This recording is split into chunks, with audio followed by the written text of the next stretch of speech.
प्राध्यापक दीपक रंगारी यांच्या मातेचे झाले देहदान।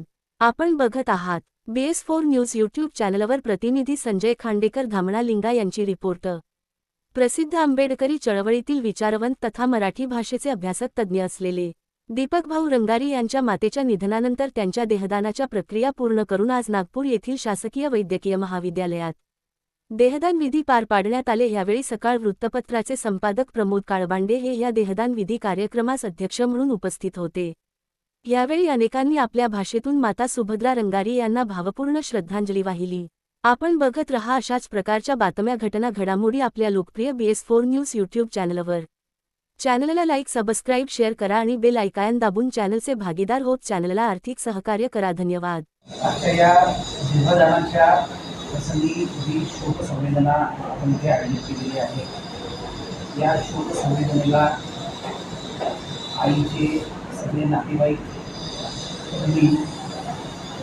लांबून इथे आलेले आहेत। सगळे बंधू आपल्या या शोक प्रसंगीला प्रामुख्याने उपस्थित असलेले या मेडिकलचे अधिष्ठाता आणि आमचे मार्गदर्शक मित्र डॉक्टर अभिनव गावंडे सर यांनी या नागपूर शहरामध्ये देहदानाची आणि अवयवदानाची चळवळ सुरू केली। तसं आमचे दुसरे मित्र डॉक्टर सुशील मेश्राम सर आजच्या या सभेत ज्यांनी आपलं मनोगत व्यक्त केलं, आई व्यक्तीच्या आठवणी सांगितल्या, ही सगळी दीपक रंगारी यांच्यावर प्रेम करणारी आप्तस्वकीय मित्रमंडळी आणि उपस्थित बंधू आणि भगिनी,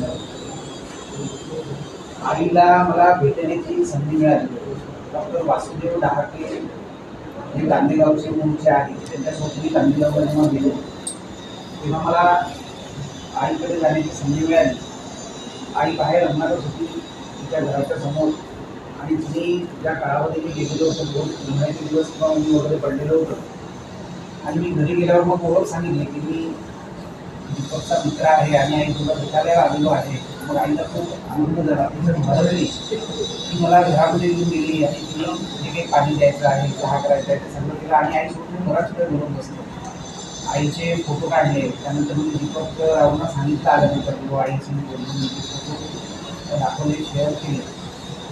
आई दीपक रावांची जी आई होती ही केवळ दीपक रावांची आई राहिली नाही, कारण दीपक दैनिक लोकमतमध्ये काम करत असताना त्यांनी जी दीर्घकविता आईवर लिहिलेली आहे, तर जसं नाईक सर जसं म्हणाले की एका संघर्षामध्ये जीवन आईचं गेलेलं आहे, त्या कुटुंबाचं गेलेलं आहे। आपल्यापैकी सगळ्यांचं जीवन संघर्षाचं गेलेलं आहे। गावंडे सरांनी पण त्यांच्या आठवणी सांगितल्या, आपण सगळे अभावातून, गरिबीतून, अगदी दारिद्र्यातून आपण पुढे येतो आहे। आपला संघर्ष सुरू आहे, जी चळवळ आहे प्रारंभी अति मोठ्या प्रमाणामध्ये वेगाने बसवण्याचा प्रयत्न केला। आम्ही सगळ्यांचे फॉर्मसुद्धा भरलेले आहे। आपणही सगळ्यांनी इथे आपलं देहदान जर केलं। सुशील मेश्राम सरांनी अतिशय महत्त्वाचं इथे सांगितलेलं आहे की जोपर्यंत आपल्या बॉडीचा अभ्यास होणार नाही तोपर्यंत अधिकाधिक निष्णात डॉक्टर जे आहे की हात लावल्याबरोबर ते सगळं ओळखतील की काय आजार झालेला आहे, अभ्यासच करायला मिळणार नाही तर मग पुढचे जे डॉक्टर आहेत तयार कसे होतील, आपल्यावर इलाज कसे करतील। मला असं वाटतं की सगळ्यांनी ज्यांना शक्य होईल, आग्रह कोणालाच नाही आहे, ज्यांना शक्य होईल त्यांनी आपलं देहदान जे आहे करून घ्यावं। आणि अवयवदान पण प्रसंगी आपल्याला करता येते, तर मी सगळ्यांना विनंती करतो की आपण सगळ्यांनी देहदान करावं।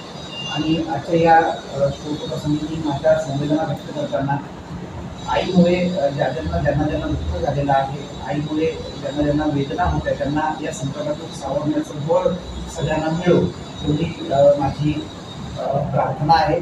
सर्वांना माझा जय हिंद, धन्यवाद।